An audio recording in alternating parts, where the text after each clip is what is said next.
Okay. So I definitely think everyone who drives a vehicle should be able to change their own oil.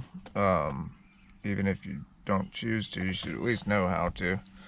And on top of that, with people these days, everybody's crunching for money, needing money, and budget's running short. Better time than ever to just go ahead and save money on your oil change.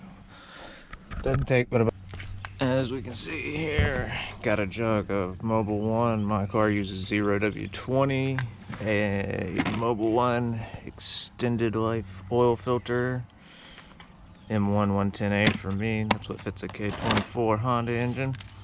All this actually with this pan and funnel wasn't but $35. It was a special that they were running at Advanced Auto Parts. So yeah, you can't really beat that. This oil change at my local oil change place would be over $100. So to be out the door for $36, can't beat that. Save $65. Only thing you need that's not like a basic hand tool or something like that is just a set of ramps. If you have a higher sitting SUV or crossover, something like that, especially a Toyota or a Lexus, some Hyundais, they even have topside oil filters, so you don't need any ramps at all. You can just roll under it, drain the oil out, and do the filter all from the top side. But this being a low sitting coupe, that's not the case. So we're gonna pull it up on the ramps and see what we can't figure out. Right up on the ramps, got my e-brake set, hood popped. Let's go ahead and get started. Just want to make sure and check the oil before you drain it all, obviously, because once you drain it, that's data that's lost forever. Wipe it off, re-dip it. Do want it to be a little bit warm, preferably. Good and full, but it is dark. It's due to be changed. I usually go 7,500. It's been like 7,400, so it's right on the nose. It's been about 9 months too. First thing you want to do, take off the oil cap. That way it can breathe, and then you drain it out from the bottom. First thing you want to do is crack the drain plug on it. Make sure, of course, it's the engine oil drain plug and not the transmission drain plug. There is one of each. So make sure you're on the right plug, and then just don't ever forget lefty to loosey, righty tighty. Especially if you're laying backwards like this, it can sometimes be confusing.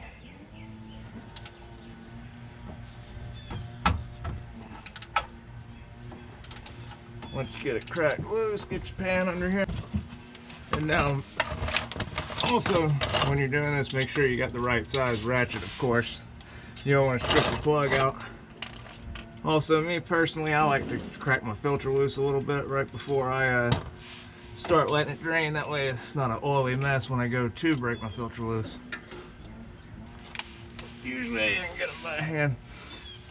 If you don't have a filter wrench and you just absolutely can't get one, you can actually drive a screwdriver through it and do that to actually remove it.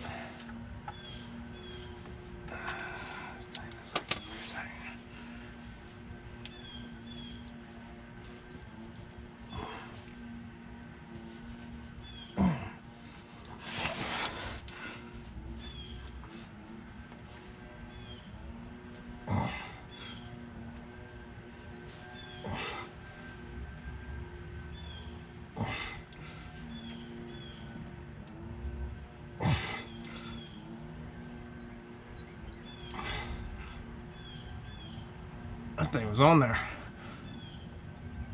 I don't really want to put them on that tight. Whew. I don't know why I cranked it on that tight when I did it.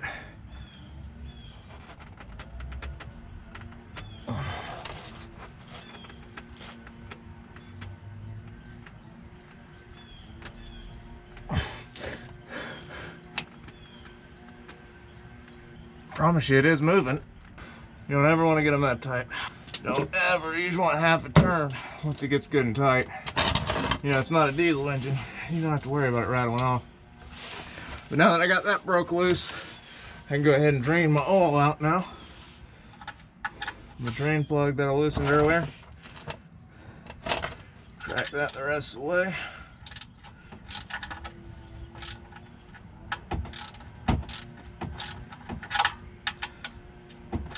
One reason I'm not taking it out by hands just because it's so hot.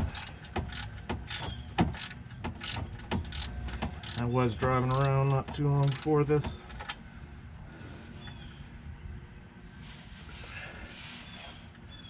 Put your pan under it like that. Get ready because it does shoot out a little ways sometimes.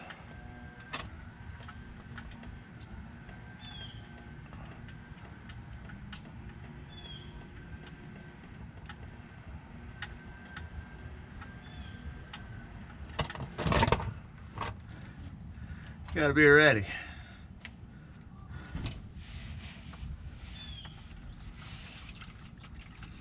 Let that drain out.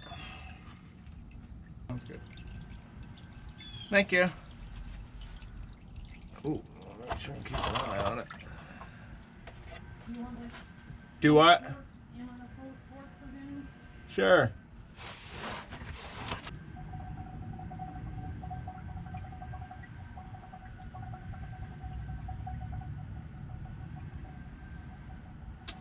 Black and sludgy.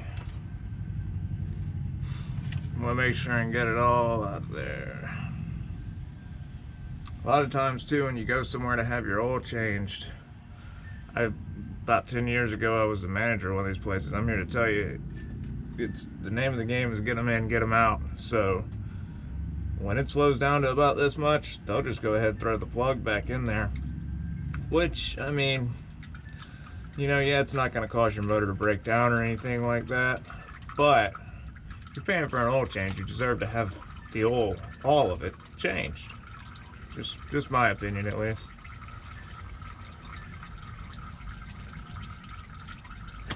Go ahead and loosen up your filter. Let it start draining. You don't want to take it all the way off. You just want to turn it a couple times so it can drain.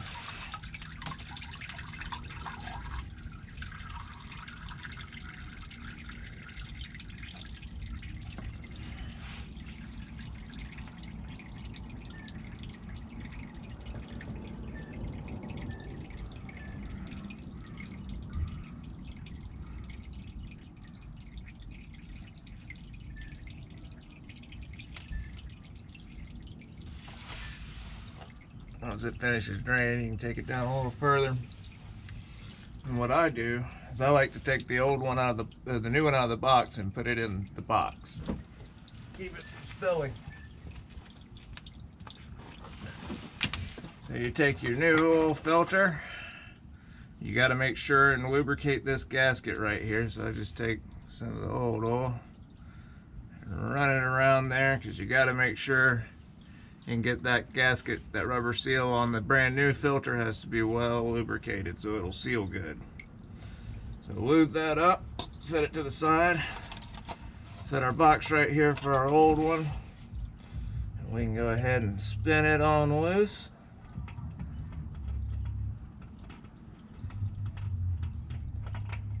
When it comes down, pour the oil out of it. You want to look at it and make sure that the rubber gasket is still on it, and also make sure that your filter block up there where it mounts to is good and clean. I'm going to take a paper towel and wipe it off a little bit, but main thing is make sure that that rubber gasket is still on the old filter. Make sure the gasket is still intact. Put it in our box, seal her up, take a paper towel, we'll wipe down the filter block, get any trash that might be on there off, get it good and clean.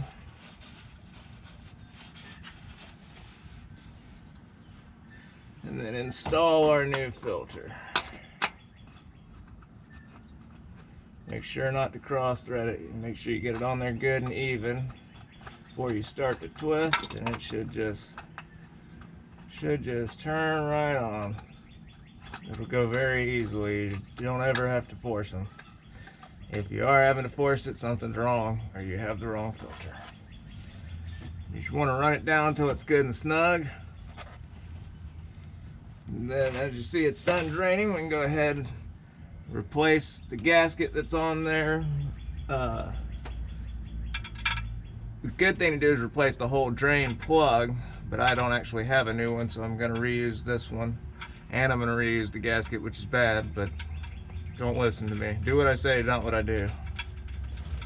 So we're going to put that back in there and tighten it down. Get our oil out of the way a little bit. Take your filter there. You want to go ahead and just tighten it up. Make sure and give it between 1/4 and 1/2 turn. Like I said, you don't want it way too tight. Just good and snug.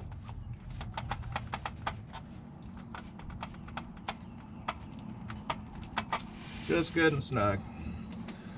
Same with the drain plug. You know, it goes into aluminum. It's real, in this car at least.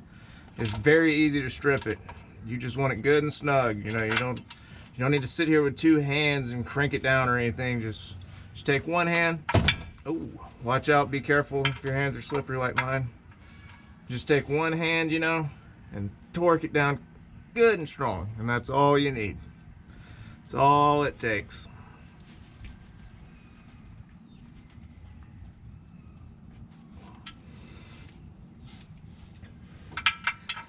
So go ahead, before you're done on the bottom side, you want to check everything. Put your wrench on this. Check it.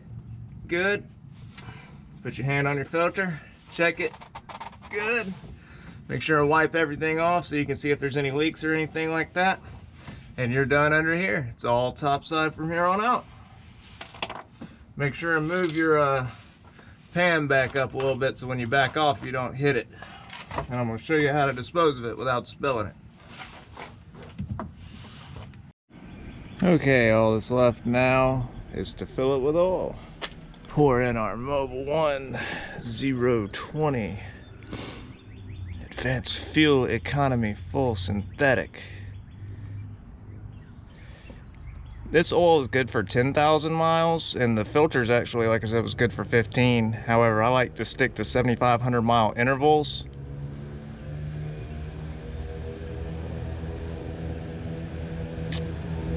Gotta love living in the country. I like to stick to 7,500 mile intervals just because I feel like it's easier to maintain, and also you never miss a service then, because some of the stuff is at odd intervals, like 15,000 miles and 45,000 miles and things like that. This way you never miss one. Make sure and check and see how much your vehicle's supposed to hold. This vehicle, which has a K24 in it, claims that it's supposed to have 4.5. However, that's without the filter. It actually holds 475 to 486 with the filter. And I always just go ahead and pour the whole 5 quarts in it. But you want to make sure and always follow your manufacturer's recommended oil specifications and capacities.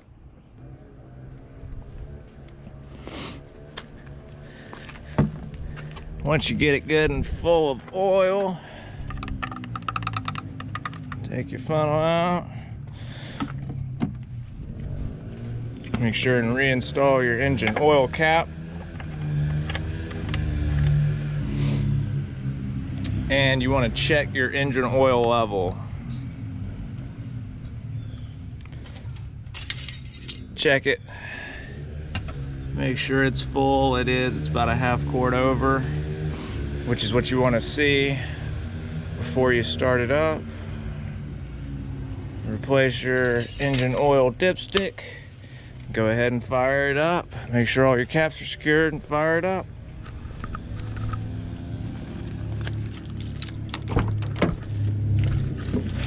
Ignore my car because it is very messy. When you start it up, don't be alarmed. You'll see the oil pressure light will come on, and it'll stay on a little longer than usual, but it should go off fairly quickly. Make sure everything's off. I'm gonna show you how to reset that oil light in just a sec on this one. I wanna idle it up just a hair. Preferably have someone do this while you're looking under it, but if you're by yourself like I am right now, just idle it up a little bit and then check under it. Make sure you don't see any drips, no leaks, nothing coming out of it at all. I'm gonna go ahead and back mine off the ramps, and then we'll check the final oil level.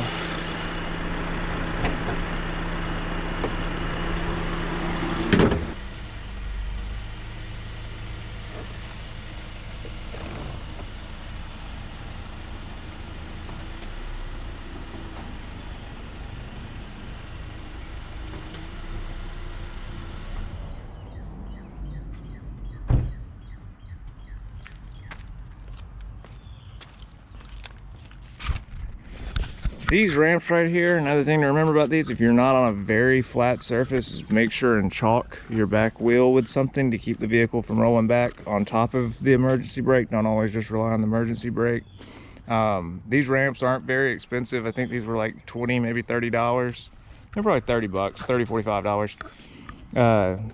Just as good as metal ones, even better because they don't weigh as much, you know, unless you have a very heavy vehicle. These right here are perfect. They don't take up any room. They clean up easy and they store great. Now that I got the vehicle backed up, I'll show you all in a second how I'm going to pour the oil into the jug to be taken to the auto parts store to recycle, of course. Because if we've learned anything, it's that the EPA don't play. You want to pop the hood. Get this pop back on it, and we're going to check the oil level and make sure everything's good.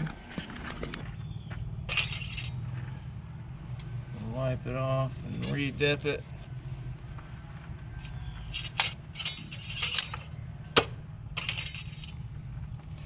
And if you see there, boom, right on target, right where we want to be. It might be a tad over, but that's how I like to run mine. As you can see, it's nice, fresh, brand new, clean. No leaks on the filter or the plug or anything.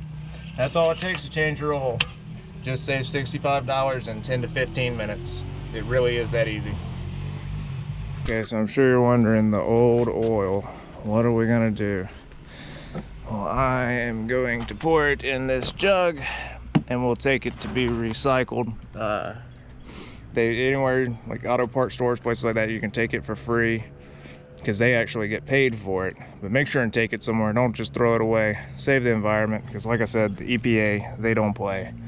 As far as the filter, they might take it too. I'm not sure. We save ours and crush ours, and we have someone that actually disposes of them for us in bulk, but that's only because we go through quite a few of them. Otherwise, I don't know what you do with the oil filter, but don't put it in the trash like a lot of people that I knew growing up.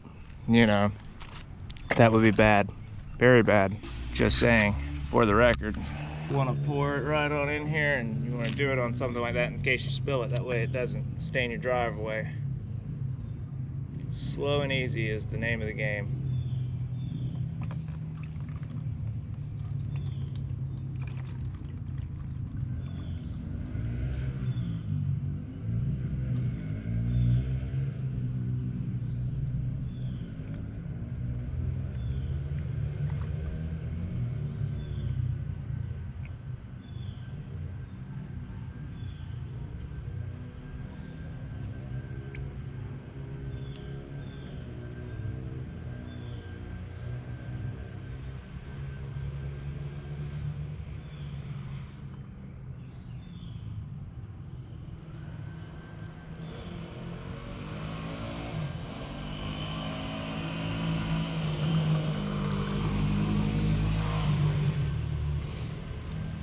Me personally, I always like to look in the pan to see what's in there.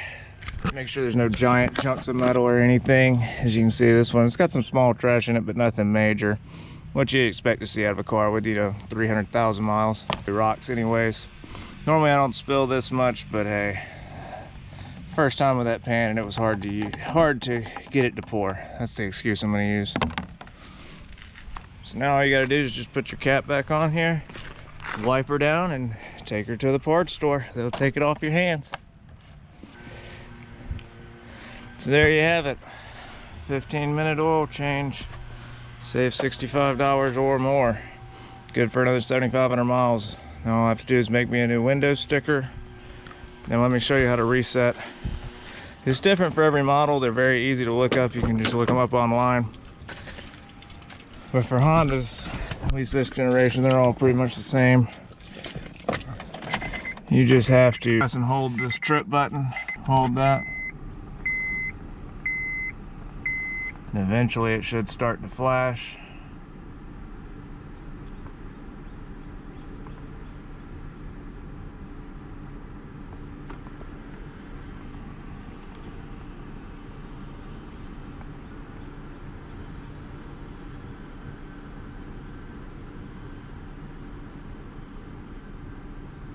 You just want to press and hold that trip button until it starts to flash.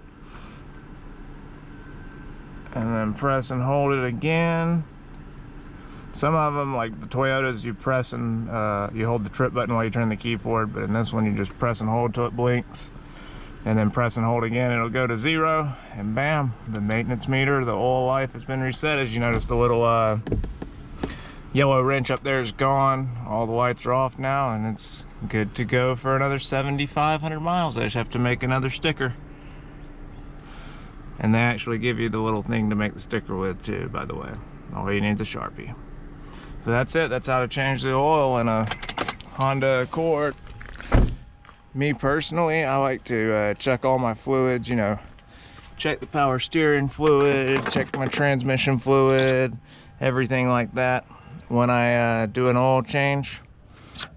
But I did all that off camera. Transmission fluid on this vehicle is full, and so is my radiator. I do need a little bit in my overflow tank. It's got a little bit in it, but it could use a little more. However, I don't have the right antifreeze for this vehicle with me, so it's gonna have to wait till I go out there to test drive the boat, which is going down tomorrow. So I'll look forward for that video as well. All right, everyone. Thank you all for bearing witness.